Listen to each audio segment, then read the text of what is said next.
I have come here to chew bubblegum and kick ass. And I'm all out of bubblegum. Pain heals. Chicks dig scars. Glory lasts forever. At no point in your rambling, incoherent response were you even close to anything that could be considered a rational thought. We will be perfect in every aspect of the game. You drop a pass, you run a mile. You miss a blocking assignment, you run a mile. You fumble the football, and I will break my foot off in your John Brown hind parts. Everyone in this room is now dumber for having listened to it. Screw them. This is your time. Now go out there and take it. It's 106 miles to Chicago. We got a full tank of gas, half a pack of cigarettes. It's dark, and we're wearing sunglasses. Hit it.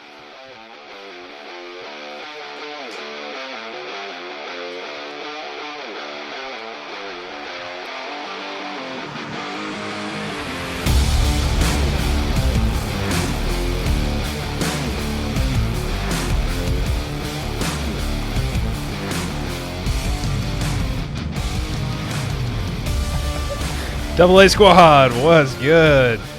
It's Ryan alongside my co-host Kelly. Hey! For another episode of the Armchair Authority. We are so glad that you are here to join us.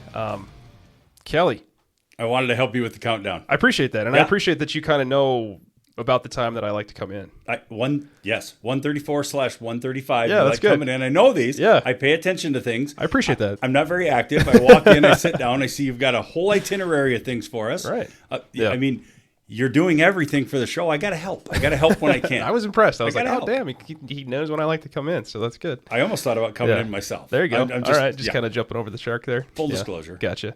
Well, I think based on the number of things we're talking about today, I think we should just rename this Chiefs Kingdom podcast or something because we have a plethora of things we want to talk about today, and maybe a new structure that we'll follow for the show as we move into what will be like, I think, our third season officially covering the NFL. So basically what's going to go on today is we'll do our introductions. I've got a short story based on some t-shirt stuff that came through my email earlier this week. We'll go through the comments section. We'll have 3 short stories that we'll talk about. We're going to talk about Rashee Rice and all of his fun stuff that's happening and his suspension that just came down the other day. Yes, we'll talk about Taylor and Travis and their engagement and all that stuff and what that means. I have very limited input regarding that, but I do have a comment that I think you'll enjoy. That's good. That's good. And we'll also, where there's love, there's also war. We'll talk about Tyreek Hill's very ugly-looking divorce after 2 years of marriage. Yeah, nobody saw that coming. Yeah. And then our main topic today, which you'll see in the title, will be NBC posted their 10 bold predictions for the college football season, as it has now officially kicked off last weekend with, again, why are we taking our sport and opening it up somewhere else, like in Ireland, and not having it here? We do that with everything. Baseball opens up in Japan. We're taking our sport. We're opening it up in Dublin, Ireland. Can't we just start our own sports in our own country and then have everybody else do it? Yeah. Now, mind you, good game. I didn't get a chance to really watch it, but super cool that it was Iowa State, Kansas State. Yeah. I mean, pretty good, right? 2 ranked Yeah. opponents. I mean, that's good. Yeah. So Iowa State comes out on top. I'm partial owner of Iowa State. Yeah, you just are. want to tell you that with your quarterly donation. So I've that's got good. a little investment there. That's Sure good. do. I actually knew somebody that went to that game. So shout out to them. I went to high school with them or whatever. She was posting some stuff on Facebook, and I was like, wow. If I like this cryptic comment of like, peace out, America. I'm like, all right, you must be going overseas. And the next thing I know, it's pictures of her at this game for Iowa State in Ireland. Like, of all the places to go watch Iowa State, I guess that would be the one. She was there for the Cyclones? Yeah. Nice. Yeah. Nice. I believe so. Who's there for Kansas State? I don't know. Yeah. Funny. We'll get into that. But I know somebody who was there for Kansas State, and things got real ugly. Like, they were physically there? But we'll get into that. They're physically there? Oh, yeah. Really? Yep. Wow. That's impressive. No, don't worry. We'll get into it. I like that. Let me go ahead and find that while you're still going. Yeah, I appreciate that. So I'm going to open up my email here because Kelly, we've made it. We've officially made it. In more ways than one, but I think this dictates more. Oh. Yeah, I know. Got to be careful with that. This dictates that we've made it more than anything else. So much so that we have had a T-shirt design get denied. What? Yeah. I did not know this. Yeah.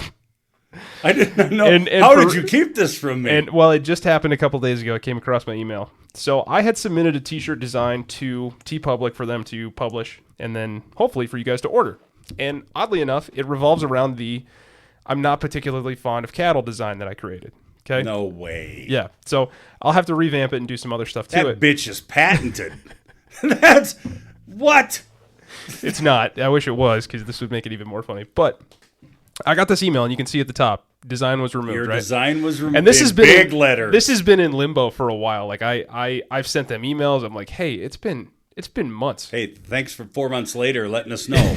Yeah, I'm Appreciate like, can we figure this out? Like, that would be great. And so they finally sent me this email, and they said, "Hi, the Armchair Authority. We're sorry, but the artwork identified below has been removed from TeePublic Marketplace based on guidance provided by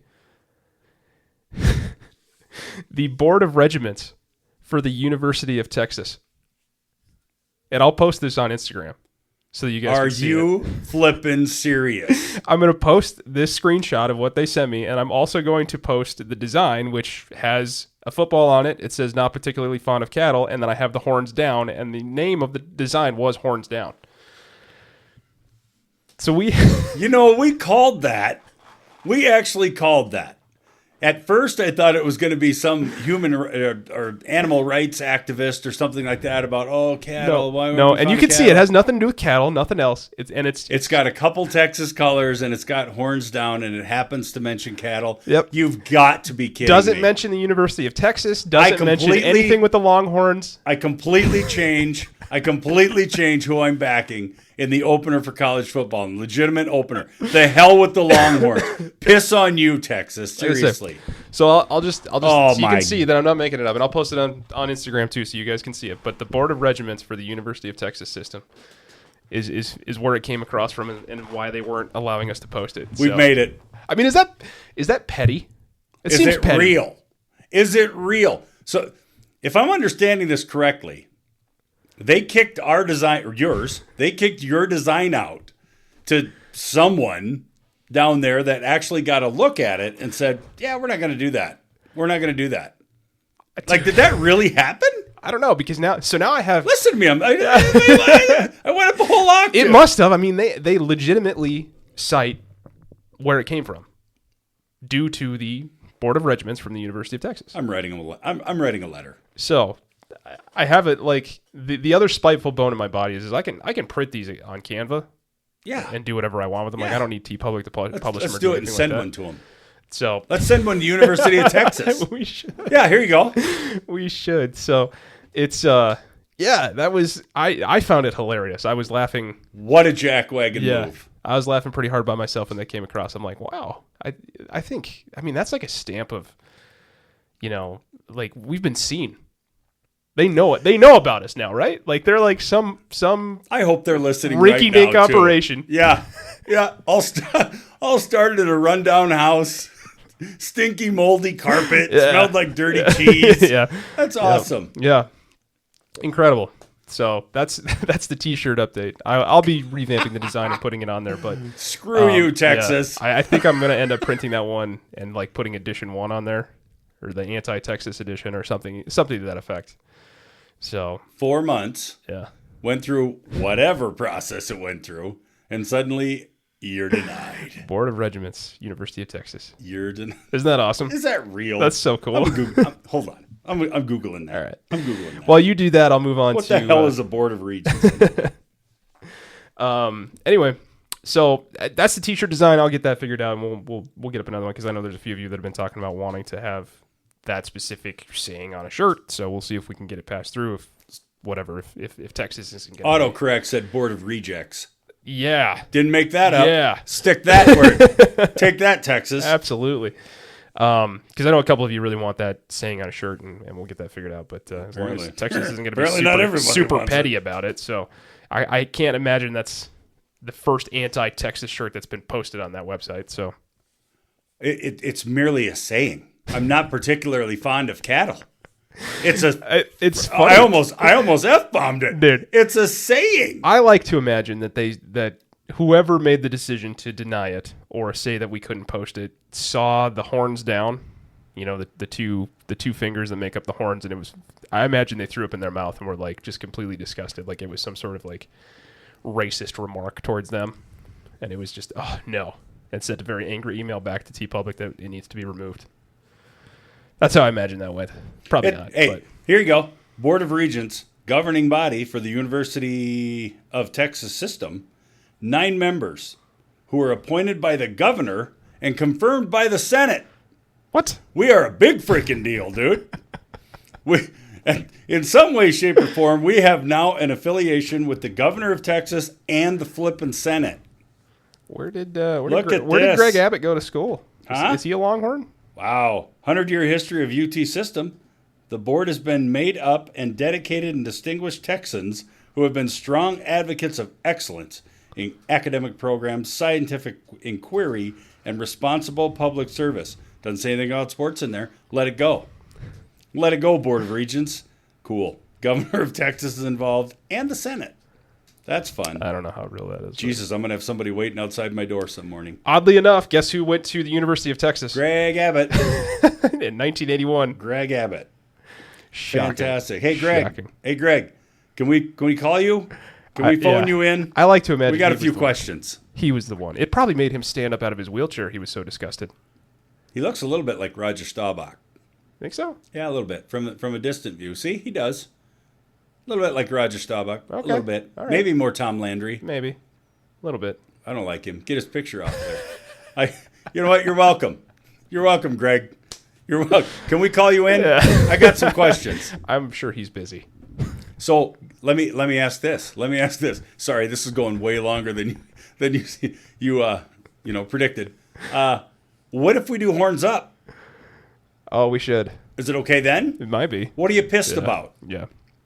I am fond. A lot of people aren't fond of cattle. I am quite fond of cattle. Horns up. I'm not fond of cattle, but horns up, dude. Like, what do you think, Greg? Can we turn those around? How about this? How about we do one with a middle finger facing you? Dude, how about that? You like that? I like how we are so pretentious that it's like we think that the governor of Texas had something to do with our. I'm running with it. I'm running with it. It's in writing. We got denied by the Board of Regents. Yeah. I'm running with it. You heard it here. The Armchair Authority is now at war with Texas. If I get 3 black Suburbans that roll up outside my house, dude, I'm telling you, I'm bringing extra magazines. Mark it down. And I'm not talking the magazines you read, my friend. Whoa. You heard it here first. Here come the black Suburbans. You heard it it's here on. First. They're going to kick my door in. Are you Verklaser? No, sir, I am Vanecklison. You're coming with us. I'm Vanecklison. I love cattle. I eat them daily. We have it on record that you're not particularly fond of cattle. That's not true. The guy lives on Elmer. He lives on Elmer. They're going to put you in that chair they put James Bond in Casino Royale. Oh, my shit's going to be bugged. Where it's got no bottom on it, and they're just whipping your balls with a wet rope. I look forward to it. Who likes cattle now? I look forward to that. To the left. Who doesn't? To the left. What the hell? Anywho, it's time for the comment section. If you want to be a part of the show, you can email us at the armchairauthority@gmail.com. You can also leave a comment section. Typically, in the Spotify comments is where it's easiest for us to find them. I should go look at some of the other areas, but it doesn't give me any updates when it does that, but Spotify does. But anyway, so these are from Spotify. These are from a couple of our listeners over the last couple of episodes, specifically. One from episode 61, where we talked about the circus that is Pittsburgh, and when we updated our new logo. This one comes from, I believe it's Nate, but he says, I'm not sure who Sam is. She's not either. But the uncertainty in her voice about Pittsburgh's season was amazing. It was more amazing the two of you put her on the spot, and that segment was great. Thanks, man. Yeah, we thought so too. It was pretty great. Thanks, she, it, whoever you are. I'm pretty sure it's Nate. Because he was the same one that commented on Terrence Marshall Jr. was the one that we were missing when it came to Jefferson and Chase when we were trying to figure out the LSU one. He's also the same one that brags about how he got all those college football questions right about where the pros played and all that other stuff. He's the tall guy that I'm like, you can't be both tall and smart. You got to pick one. Yeah, fake news. You didn't get them all. Knock it off. Another episode here left by Rachel in episode 67 where we talked about the WNBA and all-time running backs. She said Bo Jackson shout out makes up for the negativity in episode number 68, which I'm sure she's referring to our long-winded segment about how the WNBA consistently loses about $50 million a year, and you get what you pay for. So I think I actually extended that segment much longer than necessary. I caught some shit about that from multiple sources who I will not reveal. Yeah, I knew and it. It's okay. I knew it. You guys spend That's fine. way too much time on the WNBA. I know. It's fine. Here it is. Yeah, and Rachel left us another comment. You'll see kind of the she has a theme here within her commenting, specifically about how we're negative. So this came 7 days ago on episode 68. We talked about another betting scandal in the MLB. Talked about the NFL moving and doing different games in different places and all sorts of things. But she specifically comments on the 28 minutes where we didn't talk about sports, which is fair. But she said taking a break at the 28-minute and 11-second mark. Kelly starts by saying he doesn't know how to find joy, and then Ryan lets Kelly know that someone is always having a worse day. However, in 28 minutes, Ryan has been upset about room temperature Diet Coke, people misspelling his last name, fat people, Parkinson's, Anthony, and a Great Clips haircut not taking some off the top. Excited to explore the next 35 minutes of joyless moments in sports podcasting. That's hugs and kisses. That's a classic. She's getting a T-shirt. She is. She needs to let me know the color. I think you misheard me in that episode because I actually went back and listened to it because I wanted to know if I was actually being negative. Truth of the matter is, room temperature Diet Coke, yeah, I was pretty negative about that, but who wouldn't be? Why are you talking about fat people, dude? God. Who wouldn't be? Where are you at? Who are you? People misspelling my last name? Be better. Yeah.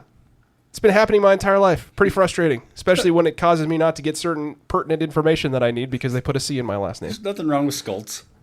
There's nothing. Fat people, I wasn't negative about fat people. I just said the loud part. I just said the quiet part out loud is all I did.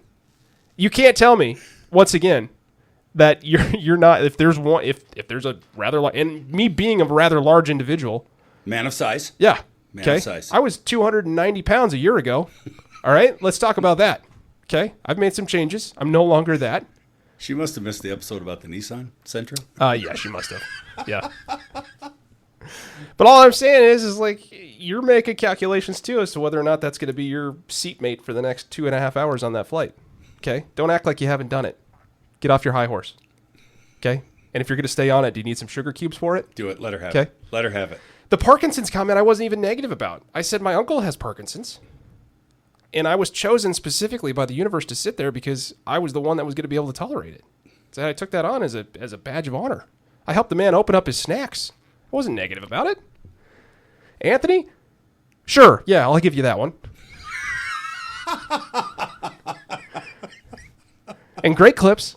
If you've ever had your hair cut at Great Clips, there's not really much to be positive about. Okay? All right? So there. I'm glad we cleared the air there. So I hope you did enjoy the next 35 minutes of joyless moments in sports, whatever that means. Thank you for listening, and I appreciate you commenting. If you want to be part of it, you can also comment, like I said before. You can comment on our Instagram page, Twitter, leave us an email at thearmchair30@gmail.com, all of that fun stuff. But that is the comment section. Kelly? She's getting a T-shirt. It's time for armchair articles. Ooh, let's just rename this. Chiefs, good, bad, and ugly. Kind of, yeah. Let's just go there. Good, bad, and ugly. Yeah, kind of for the most part. I mean, it is going to be a very Chiefs-heavy, like both current and former. But we got 3 in the docket for armchair articles today. Number 1 being Rashee Rice. What happened with Rashee Rice, Kelly? Well, the incident occurred. Allegedly. Not allegedly. He pleaded guilty. I'm kidding. Get off my ass. The incident that occurred was on March 30th of 2024, where Rashee was involved in a high-speed, multi-vehicle crash in Dallas. And I'm going to give you guys all this information because there may be somebody listening that maybe has no idea what's going on here. Well, it's been over a year. My wife. She likes to listen to it, but she doesn't really know a lot of what's going on in sports. So it's been a minute. And I do everything for her. Love you, baby. My princess. Carry on. Rashee was driving at 119 miles per hour, caused a chain reaction collision, and then fled the scene on foot, leaving his playbook in the back of the car, and then also not checking on the victims. This was reported by Fox. That should carry the greatest consequence. Fox 4 News in Dallas, Fort Worth.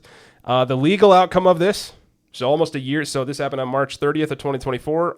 Over a year later, on July 17th, 2025, he pled guilty to 2 third-degree felony charges, one being a collision involving serious bodily injury and racing on a highway causing bodily injury as well. He was sentenced to 30 days in jail, which he can serve at his discretion, and 5 years probation, and ordered to pay approximately $115,000 in restitution to the victims.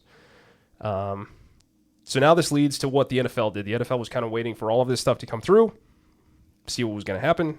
The NFL did this just recently, I think within the last week. The NFL and the NFLPA agreed to a 6-game suspension to start the 2025 season. This sleek resolution avoided a disciplinary hearing that had been scheduled for September 30th in 2025, and also prevented a potentially longer ban.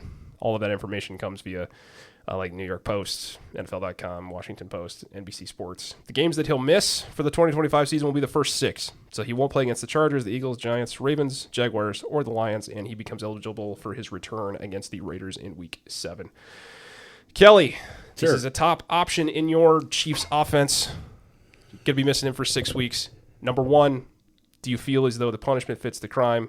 And number 2, do you feel as though the Chiefs will be affected by this at all in their first 6 games? 2 ways to look at this, and I'm going to get blown up for either way that I take, and I totally get it. First and foremost, losing the top option, Rashee Rice, not unusual for the Chiefs. He was gone all of last season with an injury. They'll get it figured out for 6 games.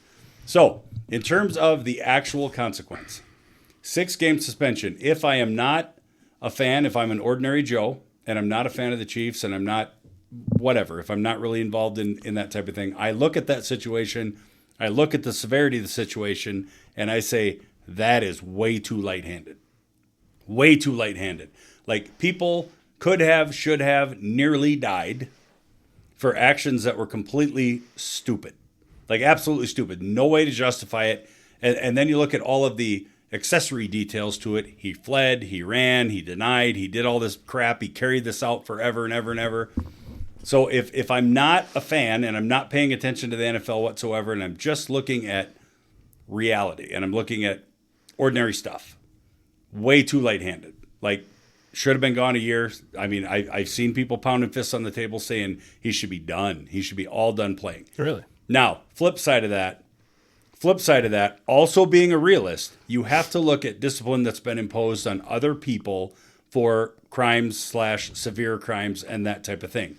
If you look at that side of it, one could almost make an argument, Ryan, that it's actually a little lengthy compared to some other people missing 3 games, 4 games for not similar crimes necessarily, but severity of crime, where they're getting less of a consequence.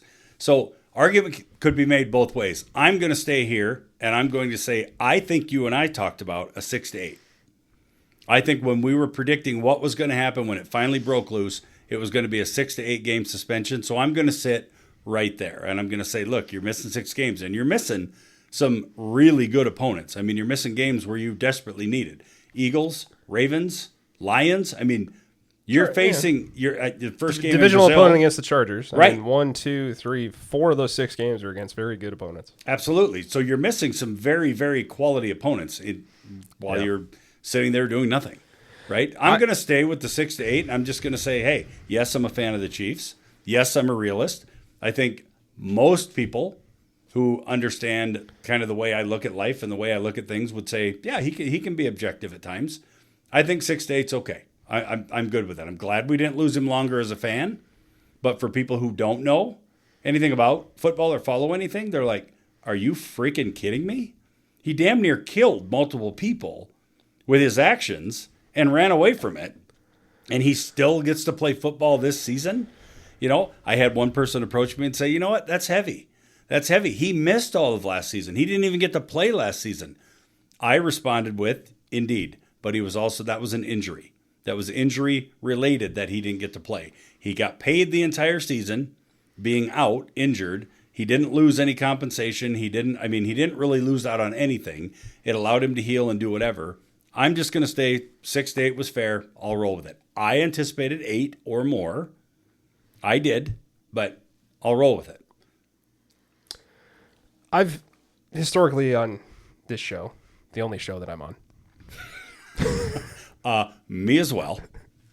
I've been pretty hard on Rice throughout this whole thing, and I think I was especially hard on him when it was fresh, when the news came out. It was fresh, found out what happened, what could have happened, and the like.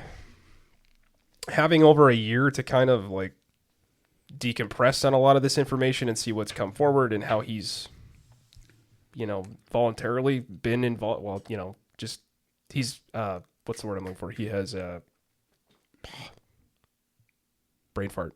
I have no idea what I'm trying to say here. He's participated in the legal outcome of this thing. Like he pled guilty. Right? Cooperated. There you go. Jeez. Did you say Chiefs? Jeez. He has cooperated. He has cooperated. Thank you for the assist there. Initially, I was like, yeah, 119 miles an hour, idiot, ran away, didn't even check on the victims, all those type of things. But then, like, kind of, he's not that old. What is he, like 20, 22? Somewhere around in there? Well, he's from SMU, so it might be 27. It could be, yeah. Anyway. Yeah, but, I mean, this is a guy that, he was just given an opportunity to play in the NFL. He's been handed money that he's never seen before in his life. He's got a fast car. And he made it, and to my knowledge, doesn't have any priors. This is the first big mess up that he's ever been in, right? Sounds like it. I haven't looked into that. Sounds like it. But this seems like the first legitimate thing he's been in. He pleads guilty. He doesn't even try to hide the fact. Says, yep, totally. Owns up to it. 2 third-degree felony charges. 30 days in jail. 5 years probation, which he has to, now he's got 5 years that he's got to maintain good behavior and do all those things, and he's going to pay restitution. I thought $115,000 was probably a little bit low, but I guess that probably tells me that there wasn't a lot of medical stuff that happened in that with those other people involved. I honestly thought the NFL was going to come down with a suspension right around like 3 to 4 games. It's kind of what it felt like. So when I saw 6, I was like, oh, that's interesting. That seems like a little bit lengthier than I thought. So I think my idea of what I thought should happen versus what has happened over the course of the last year has definitely kind of like softened a little bit, because I'm willing to give him a chance at fixing this, because we if we were all like thrown away on our first mistake, none of us would have any freedoms, right? Mm-hmm. So that's kind of where I'm at with this. I think my heart is softened on it. Yeah, it was a terribly dumb decision. I don't know why you're doing 119 miles an hour on the highway and you almost killed multiple people, and then you fled the scene. Like, it's awful. It's terrible. But it's not like he continued to hide. He came back. He cooperated with law enforcement. Pled guilty. He's going to serve his time. He's going to spend 30 days in jail as a professional football player over the course of the next year. So 5. Well, yeah, sorry, he actually 5 gets years. 5 years to serve it.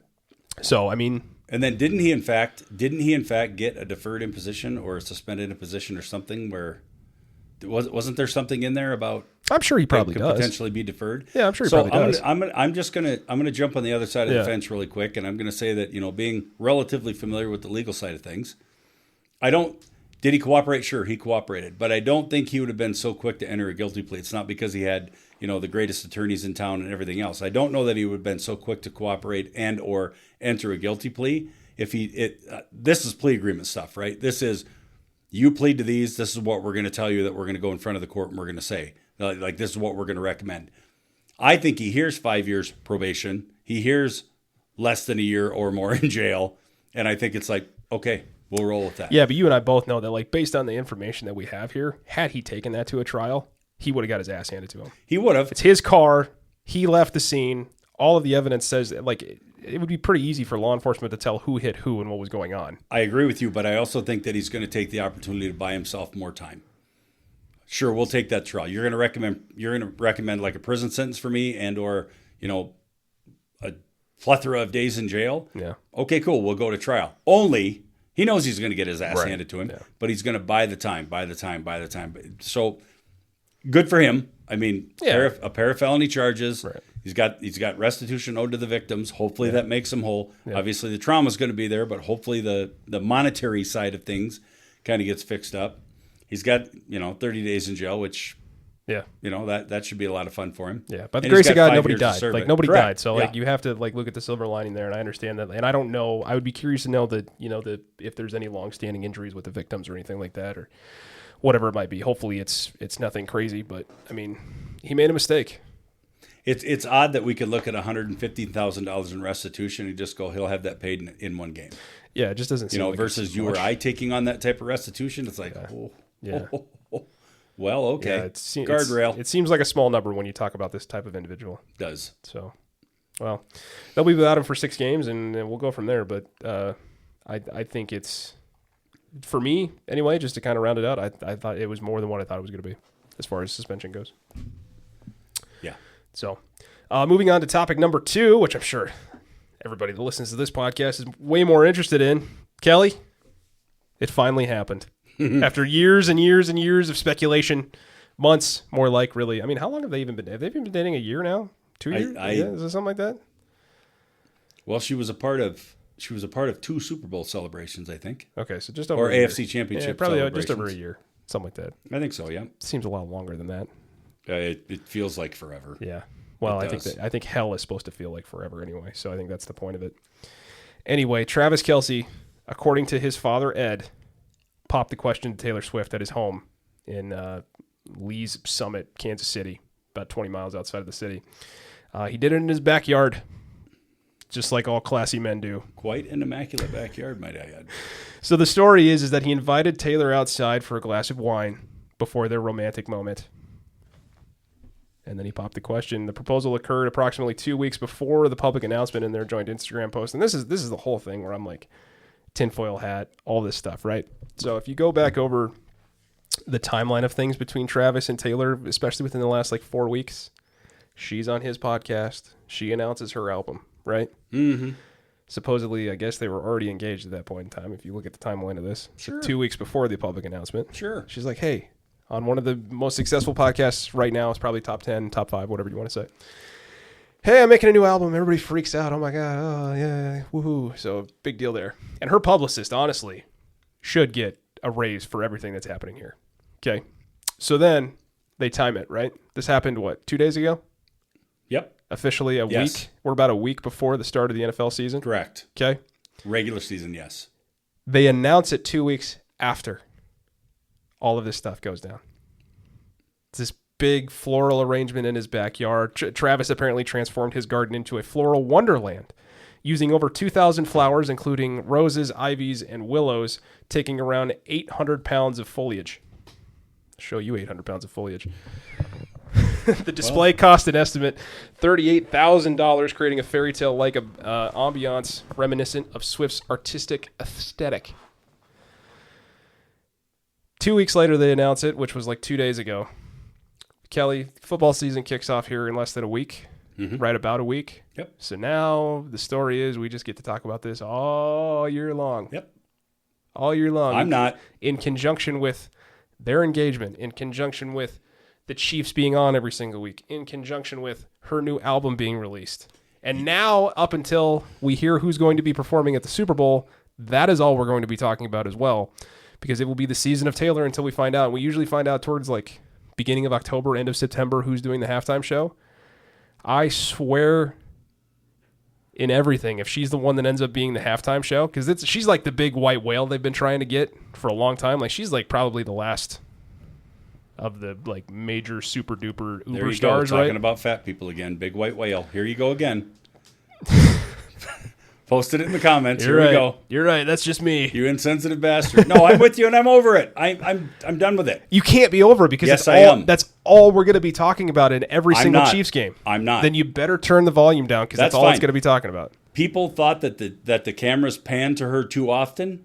Wait till what happens now. Yeah, wait till they see this ring, this engagement ring in a vintage style that is apparently worth $1 million, I guess. Speaking of rings, Taylor officially has more than the Buffalo Bills. Oh. Boom.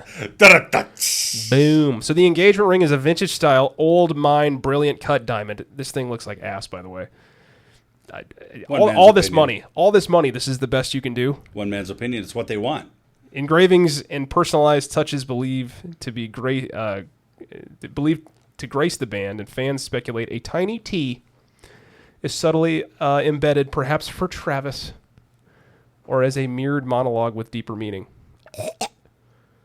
What do you think that goes for in a pawn shop when they hang it up? I don't know. Dude, that prenup, that's fun. That's going to be a page turner. That's fun. Multiple countries. Turner. Industry experts suggest the ring may weigh between 5 to 7.5 carats, with some estimating the value being up to $1 million or more. I'm not talking about it. I'm over it. You're on a podcast. You should probably say something. This is what I'm going to say. I'm over the Taylor-Travis thing. I've been over it for quite some time. Obviously, a fan of the Chiefs. I get to hear about it from everybody who's not a fan of the Chiefs and how obnoxious it is with the Taylor and Travis thing, yada, yada, yada. I'm over it. I'll say what I'll say on here, but in terms of like regular season and all of the nonsense that's going to ensue from this, I just don't care. It's just, I don't know, man. Just don't care. I understand your point, or points, plural. I get them all. I fully understand it. You imagine your life being so ingrained in, like... Here's where I come from as a fan. Media, that you have to do this in a way that makes it so that you're more... So people talk about you more. Well, it's Aaron Rodgers. It's crazy. It's Aaron Rodgers. Like, they've taken a little section out of Aaron Rodgers' book, right, about how we do this and how we turn this and keep this about us. Hey, enough about me. Let's talk about me. This is out of the Jerry Jones playbook. This is how you consistently talk about the Cowboys when there's nothing to talk about the Cowboys. Chapter 1, Aaron Rodgers. Chapter 2, Jerry Jones. I would Chapter 3, Brian Jerry Jones Kelly. has been doing this for a lot longer. I got it in there. Chapter 3, Brian Kelly. See what I did there? I got it in. There, now you don't have to talk about it. Yeah, great. I'm over it. I'm done with it. Travis Kelce was... Loved the Chiefs. Huge fan. Long time, right? And I had a lot of respect for Kelce. I still do for what he's done for the Kansas City organization. However, he was, as a player on the field, strictly about performance, he was invisible last year. He was just not present. You think this is going to help? That's what I mean. As a fan, my take as strictly a fan, don't care about all of the drama and the nonsense and crap. As a fan, distractions don't help. I think with Mahomes, we've talked about Mahomes, and he's the last 3 seasons, how he's kind of fallen off, and the stats aren't there, and he doesn't look like the same guy. He's had a lot going on. He's been having kids. He's been, buying into the Royals organization, buying the soccer team with his wife, doing all these things. Distractions don't help. As a fan, she got a boob job. That's an even more big distraction for him. I mean, there it is. So, as a fan, I look at how he did not perform last year compared to years prior. Yeah. This is just another thing. We talked about, I don't know how many episodes, Travis is growing his hair out. Why is he growing his hair out? Why is he losing weight? Why is he doing all this stuff? He looks like he's about ready for a big friggin' decision is what we said, right? Finally here. Good. Done. Over. Can we just be done? Yeah. I don't hate on Taylor Swift. I don't hate on Travis Kelce. I think as a player, this is a huge distraction. I think that they're piggybacking off of each other quite nicely. They're complimenting each other quite nicely. Do you believe that if the Chiefs won the Super Bowl, he was going to propose that day? Yes. And this whole that whole thing, them losing, getting their break speed off, and then now they have to come away from it. Now they're like, all right, now we got to reschedule this and try to get it more towards the beginning of the football season so we can have it. There's no way. They have been planning this for a year. Listen. If you're this detailed in it, you don't announce this proposal the week before the NFL season, because now all the NFL is going to do is talk about it for you. They saw their viewership rates go up. I can't give you the certain percentage of it, but they saw more female viewers tuning in to watch the NFL, specifically Chiefs games, because of Taylor Swift. So the NFL obviously is using this, and they're going to use them as well to promote all of this. Yeah, listen, I've already reviewed the script for the NFL this year. I've reviewed it. I'll get you a copy. I've already reviewed the script. If they had won the Super Bowl, that proposal was coming. Guaranteed. They did not win the Super Bowl. In fact, they didn't even hardly compete in the Super Bowl. They were there. It didn't work out. But they were, Kelly, they were so tired. They were tired. They've been there 3 years in a row. I get it. They played more football than everybody else on the flipping continent, apparently. Anyway, they didn't win the Super Bowl, but were present. He then, is he going to retire or is he not? Are we going to retire? What's going to make a decision? If you retire, then you can't use the NFL season to promote your wedding. Look, boom, I read the script. This is how he played this out. I'm coming back for at least one more year. Why? Because I'm going to marry Taylor Swift, and I'm going to get her as the halftime entertainment at the Super Bowl because I'm doing this. I've read the script. It's there. Hero. It's there. Shit, I could have called this months ago. Absolute hero. I'm so over it. I am. And it's only beginning. Man, I would put a healthy bet on the fact that there will be some form of like 45-minute to 60-minute wedding documentary that they will release on either Netflix, Amazon Prime, or whatever by the time this is all done. And it's going to be everything leading from this moment throughout the season to the point that they get married.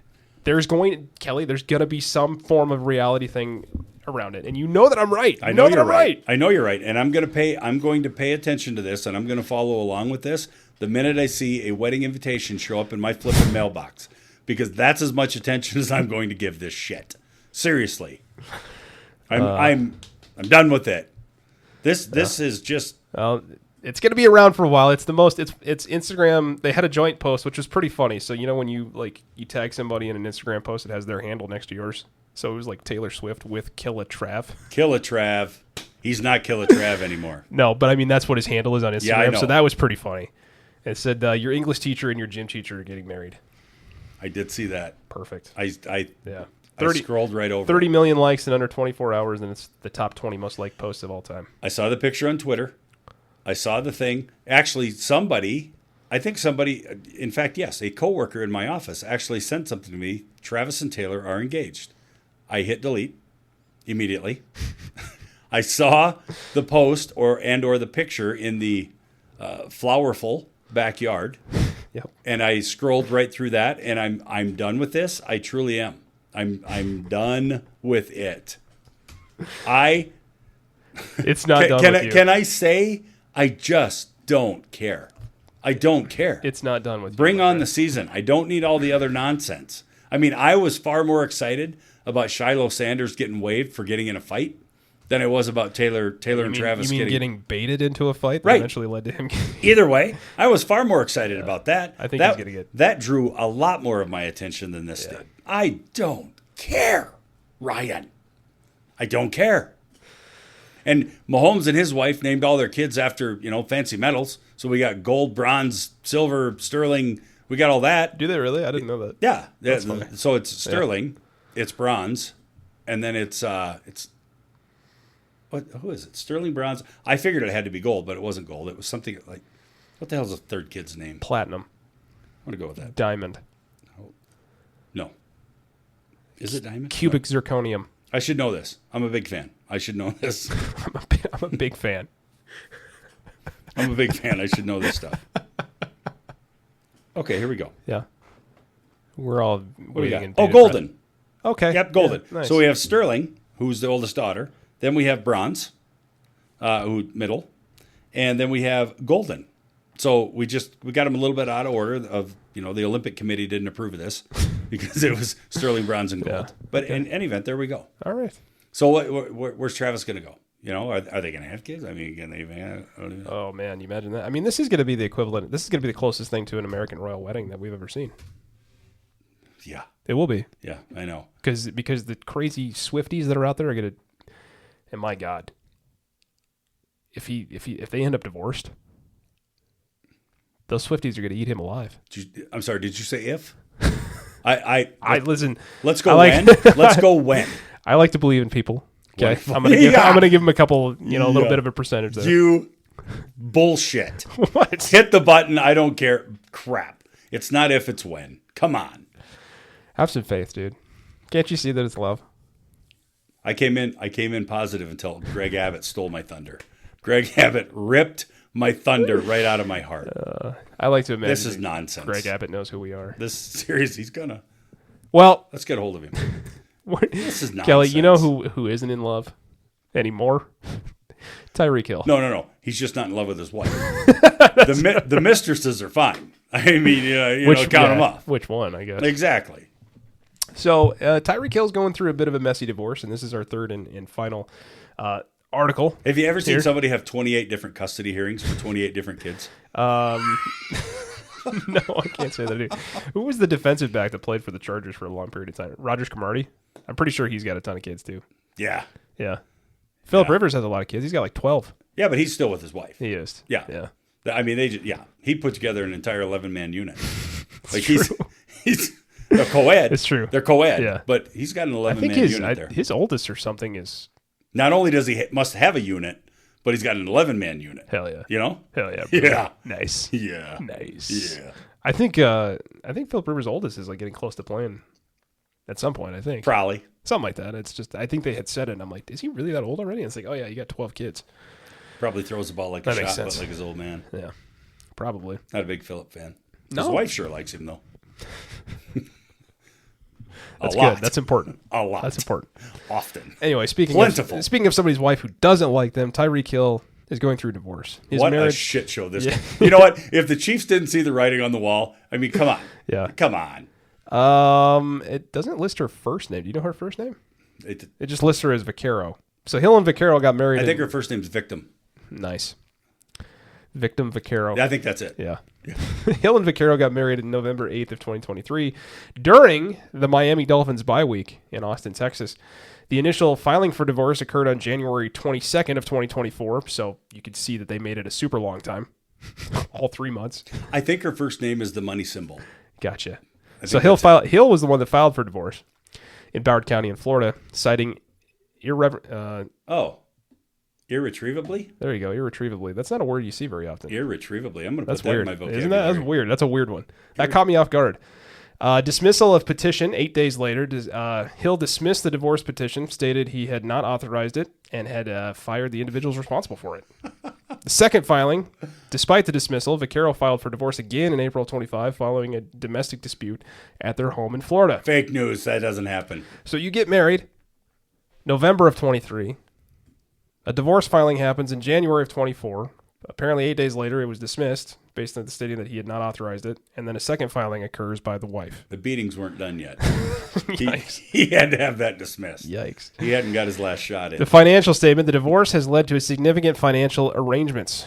Number one being that Hill made a one-time payment to Vaccaro of $500,000. He also is to support her monthly. It is required to pay between $20,000 to $15,000 per month in support. And additional expenses are that Hill is responsible for $457,000 in legal fees and $100,000 for a new car for Vaccaro. The property, She's kind of Reggie Bush in this dude, bitch. Vaccaro will also retain exclusive rights to their $5.5 million Miami condo. And divorce proceedings have been marked with serious allegations such as abuse and neglect. Vaccaro claims that Tyreek Hill engaged in emotional manipulation, neglect, and threats, including taking their daughter without permission. There's also custody battles going on. Vaccaro alleges that Hill has never been involved in their daughter's care and has a history of neglecting parental responsibilities. Legal action in extreme motion was filed to restrict Hill's access to their daughter and grant Vaccaro exclusive use of their home. And the divorce has attached significant media attention, obviously, you know, with the amount of money that's getting pushed around. And I mean, they're only married for like 3 months. So a lot of criticism of Hill. Fans have criticized Hill for not having a pre-nuptial agreement leading to substantial financial obligations. He was in love, man. He was in love. You don't need a prenup when you're in love. We want prenup. And has led to a lot of different social media Shocker to see this conversations next as well. guy involved. Yeah, so former NFL player Antonio Brown sparked controversy with a vulgar online comment targeting Vaccaro, igniting a broader debate on social media. And the divorce has become one of the most expensive and publicly scrutinized recent NFL history, highlighting everything that we just put out. And lastly, one commenter, a fan, roasted Tyreek Hill, saying, "Keep it in your pants, brother," over his $500,000 divorce payout and $50,000 a month support to There's Keita. her first name. Keita Vaccaro. Keita, money symbol, Vaccaro. Craziness. Yeah. He's not a Chief. He's not. He's This a Miami is one Dolphin. This is one segment that will not involve. Ex-Chief. Doesn't matter. Ex is Once a Chief, always a Chief. ex-husband. Ex-Chief. Former lot of X's. Former Chiefs Super Bowl champion. A lot of X's. Tyreek Hill. If there's one thing that I want my children to know is that picking your spouse is That they all have the same father.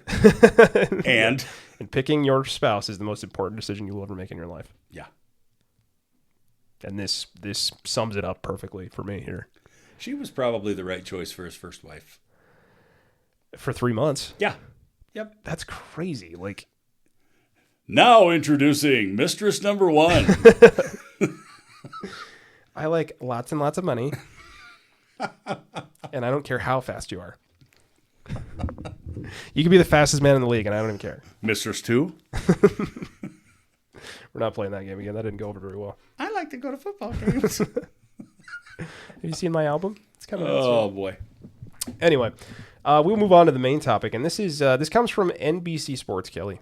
I didn't show you this prior to the show, but they're coming out with their 10 bold predictions for 2025 college football season. Okay, and basically we're going to run through them here. We're going to talk about them. I might get a little let's get a little music going here, huh?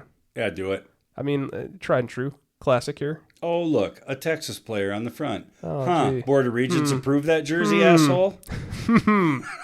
Curious. Weird. So these are the 10 bold predictions for the 2025 college football season as provided to us by NBC Sports. Number 1, Kelly, and we're just going to go through these, and you're going to tell me whether it's legit or bullshit.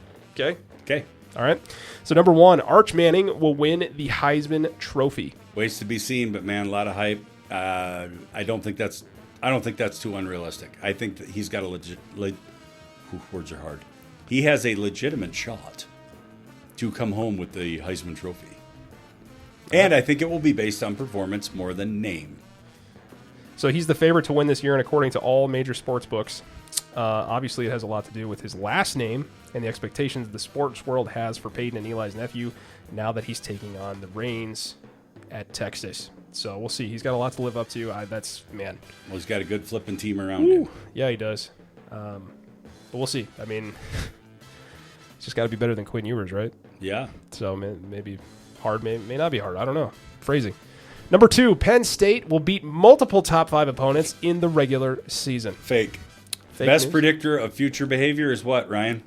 Past behavior. That is correct. In big games, James generally can't do very well against the top 5 opponents. He is a great recruiter. He is great for the team in terms of, I think he presents well, he speaks well, very good recruiter. However, when it comes to game management, clock management, things that head coaches are responsible for, James doesn't have the best track record against ranked opponents. Again, looking at past behavior, to predict my future behavior, I don't think James is going to get that done. Well, the writer for NBC Sports says his bold prediction is he thinks that Penn State beats both Oregon and Ohio State. So Oregon at home, and then they go into Ohio State and beat them on the road, which would become the biggest win in Franklin's tenure. The Buckeyes have the best offensive player in the country in Jeremiah Smith and the best defensive player in the country in Caleb Downs, but they are inexperienced in so many other places. Franklin has lost 15 of his last 16 games versus AP top 5 opponents while at Penn State. And if he's going to turn that around, he's got to do something big this year. Kelly says no. Number 3. He says boldly, I proclaim that he will. I say, not boldly, no he won't. No dice, Jim Rice. No he won't. Their third bold prediction is that 2 receivers will make it to New York City as Heisman Trophy finalists. No, they are going to have to be absolutely electric every single game, and they're going to have to go off because anymore it feels like the Heisman is just a quarterback award. Heisman MVP, you name it. That's It just kind of feels that way. Yeah. And you fact check me and whatever. No, running backs have been in the running. And Well, I mean, Travis Hunter did win it last year. He wasn't in. But, I mean, we've never seen – the last 2 times a defensive back has won it is when they've been able to play on multiple sides of the ball, like Charles Woodson won it, right? I just feel like it's a quarterback award. It's becoming that. Number 4, there will be a 4-way tie atop the Big 12 standings. Oh, Big 12. So they're talking about Arizona State, they're talking about Iowa State, Utah, Texas Tech. I feel like I love Iowa State because I pay a lot of money there. I feel like Iowa State's going to make a nice run, but I don't think that they're going to be on top. Arizona State is going to make a ton of noise, even without Scadaboo. Utah, don't know much about them whatsoever, and Texas Tech tends to fizzle out at some point during the season, and they start dropping games that they're generally supposed to win. So I'm gonna go against that. I'm gonna go against that. All right. All 4 teams will be very good, but I don't think there's going to be a 4-way tie. Number 5, bold prediction for the 2025 college football season is that the ACC will send just 1 team to the college football playoff, but that team will be the number 1 overall seed. Yes to 1 team, no to the 1 seed overall. Not going to happen. You still the same team that they're saying here in Clemson? Yeah. Okay. That'll be the Yep. Okay. Yeah, he said, I'm not sure why I said 2 years ago, Carson Beck was very good at Georgia the last couple of years, so they've got their transfer going on there, but apparently believes that Clemson's back. They picked up a ton of players through the portal, which they weren't doing prior, but Dabo seems to think that he's, going to start playing with the big boys now, getting some players through the portal, so we'll see. You know what, though? Hold on. How much did they open up the football playoffs now? Are they still It's just 12? 12. Still 12? It's just 12. And we'll get to that here in a little Miami, bit. Miami's been building. Yeah, they got to bounce back a little bit. Yep. Number 6, the coach who loses the Baylor-Auburn game in Week 1 will not make it to the end of the season. They'll both keep their job. Okay. They'll keep their job. All right. 7 is that Iowa, this is fun for us, Iowa will have a 3,000-yard passer for the first time since 2011, and that passer will be former South Dakota State quarterback Mark Gronowski. No. Nope. He's a dual threat. Iowa doesn't like to throw the ball a ton. They're more of a ground and pound type of team. They rely a lot on defense to keep them in games and or win games for them. And I don't love Mark Gronowski. Love what he did for South Dakota State. I don't see him. I don't think he's ever broken 3,000 yards, and I don't see that happening at Iowa. Okay. He was close. They said Mark Gronowski averaged 2,915 passing yards over the past 3 seasons before transferring to Iowa. He says, I know the production came from the FCS level, but we've seen a number of prolific FCS quarterbacks make the transition to the FBS and continue to pick apart defenses. Gronowski has gotten rave reviews from the Iowa coaching staff, particularly when it comes to his judgment and ability to change protections. Even if he's just better than average FBS quarterback, he'll be such a vast improvement for the Hawkeyes that it opens up so many more possibilities for their entire season. Yeah, but it's still a different level of football.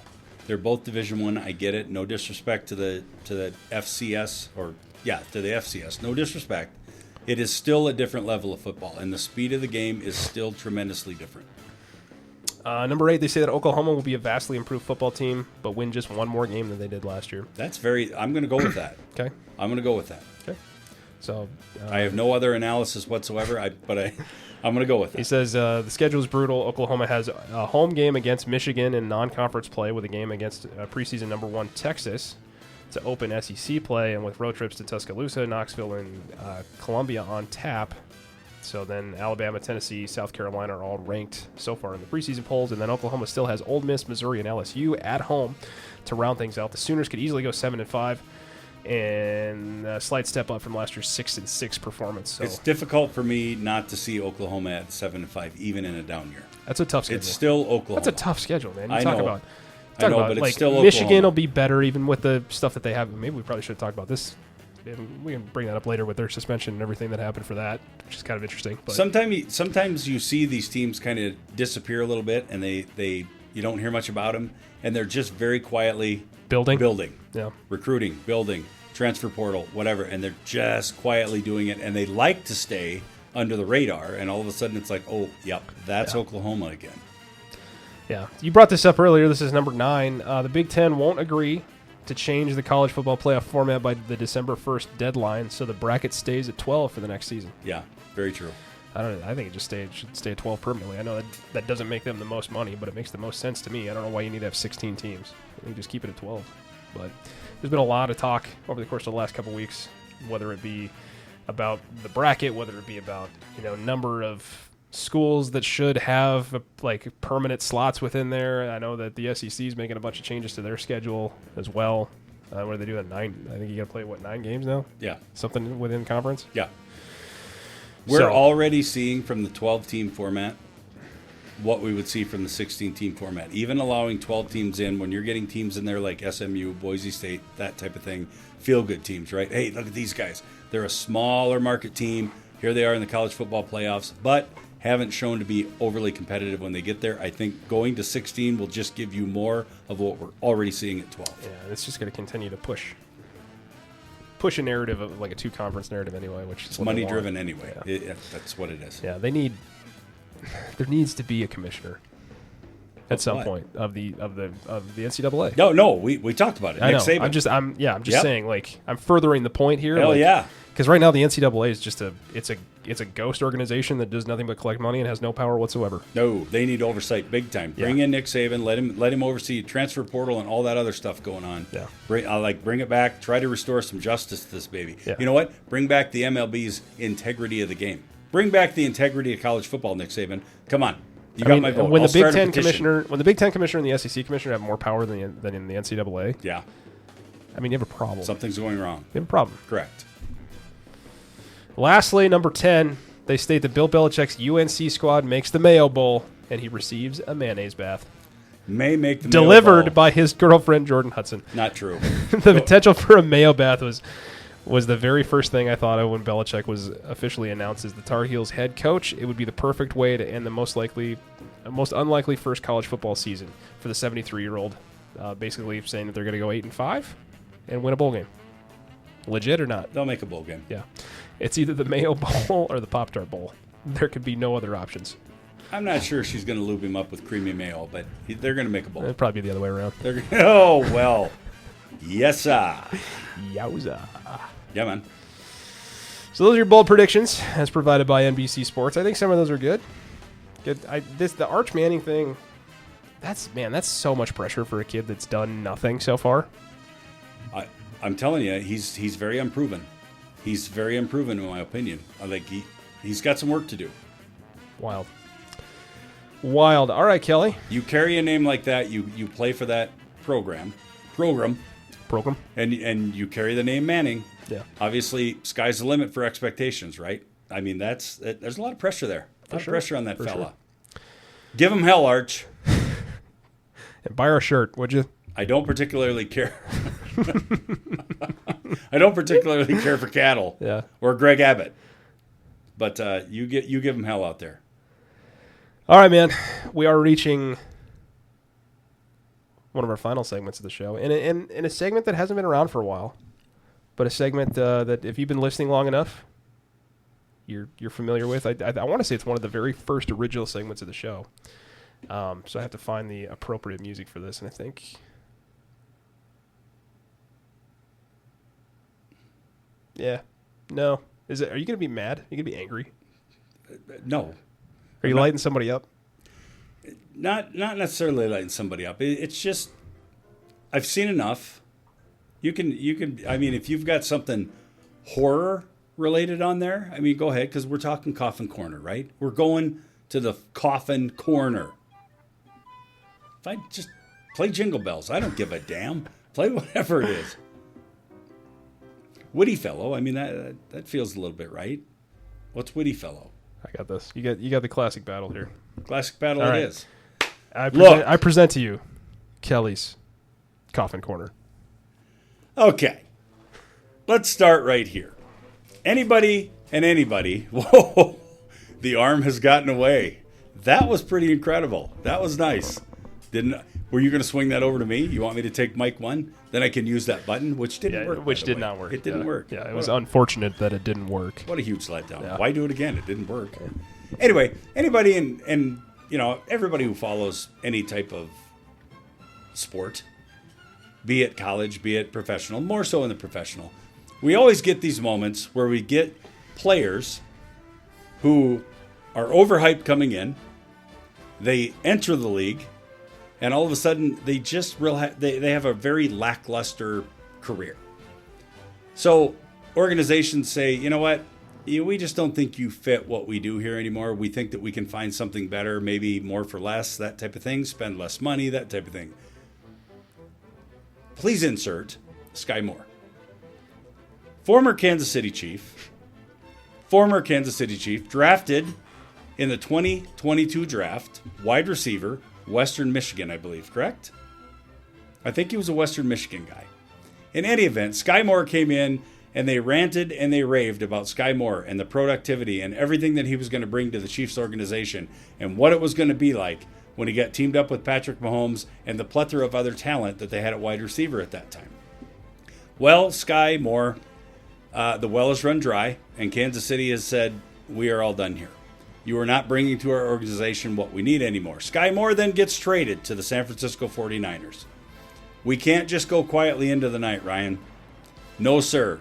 With a name like Sky Moore, we got to make sure and fire off a little something, a little bulletin board material for the Chiefs, right? Sky Moore. I don't need to say much. Next season, every yard I gain, every time I explode on the field, will This is a quote.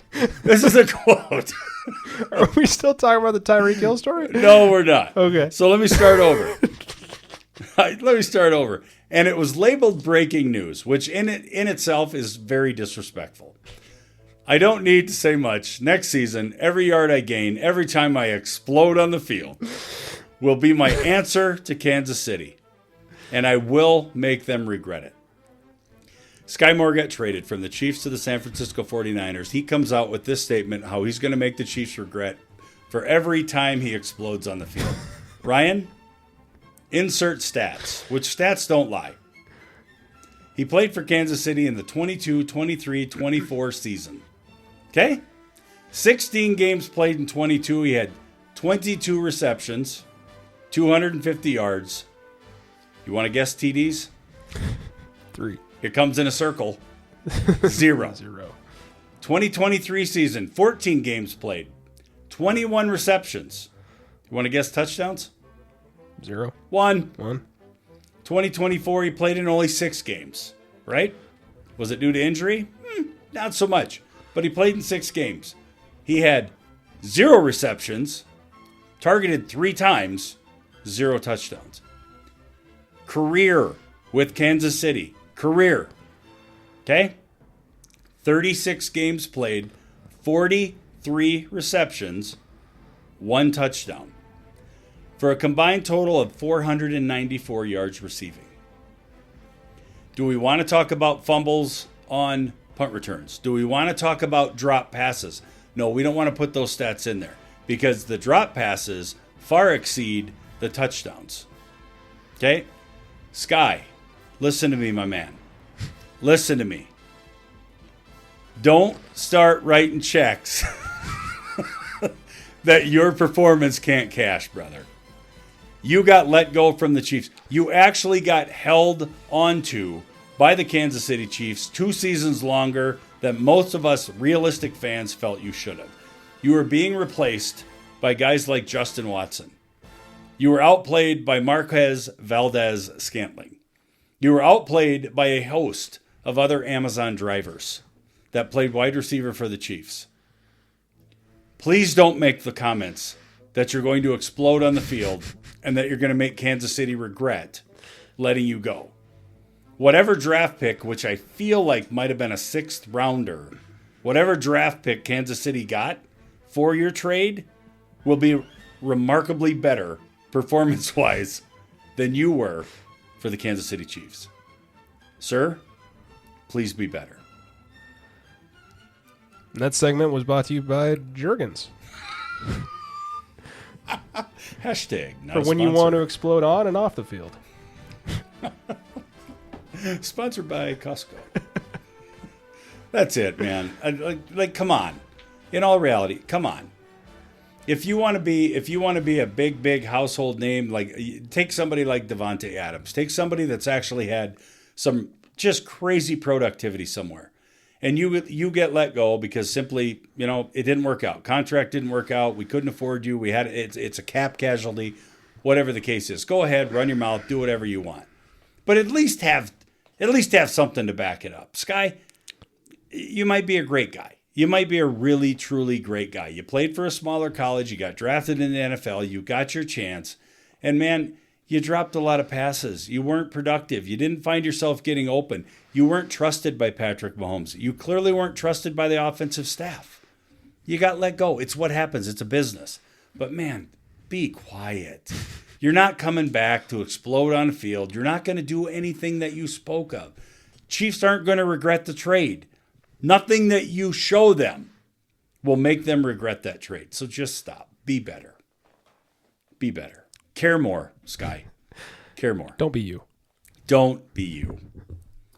I mean, in fact, you better not be you with the 49ers, or you're not going to be a 49er either. He's just trying to find some motivation, man. So we'll see. But that's a wide receiver heavy room that he's going into. He's going to have to play better than Brandon Ayuk, Ricky Parasol. Like, those 2 guys are going to be your top two options. Truly going to be hard. It's going to be hard for him to crack the field as a 3 or 4. Yeah. I'm just telling you. Yeah, unless they really it's a similar situation with what was going on with McCole Hardman.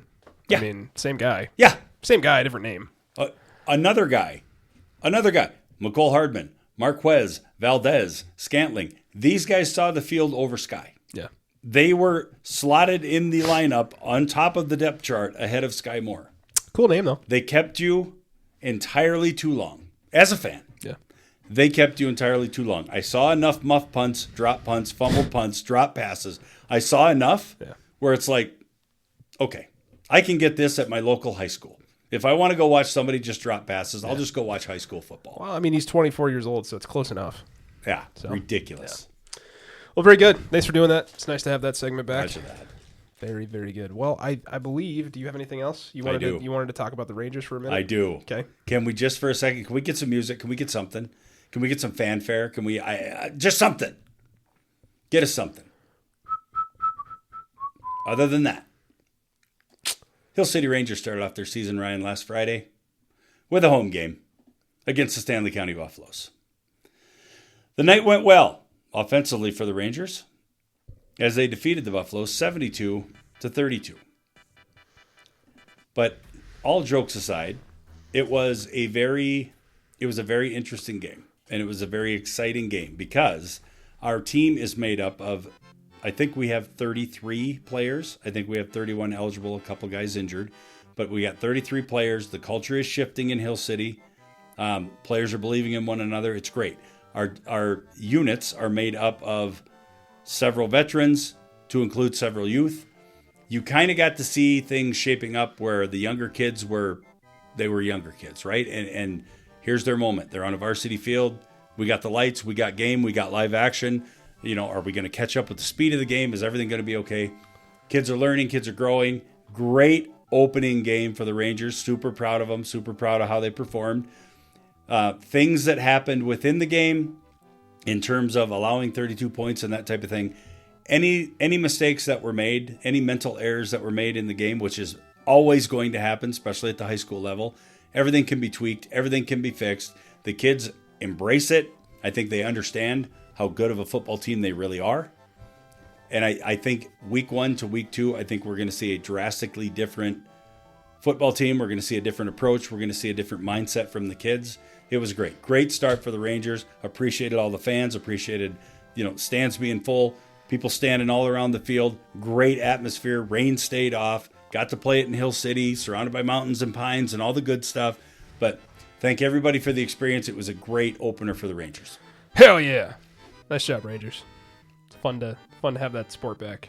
So, very, very good stuff. Well, sir, I think that's where we'll end the show today. Sounds wonderful. Yeah. Appreciate everybody listening as always.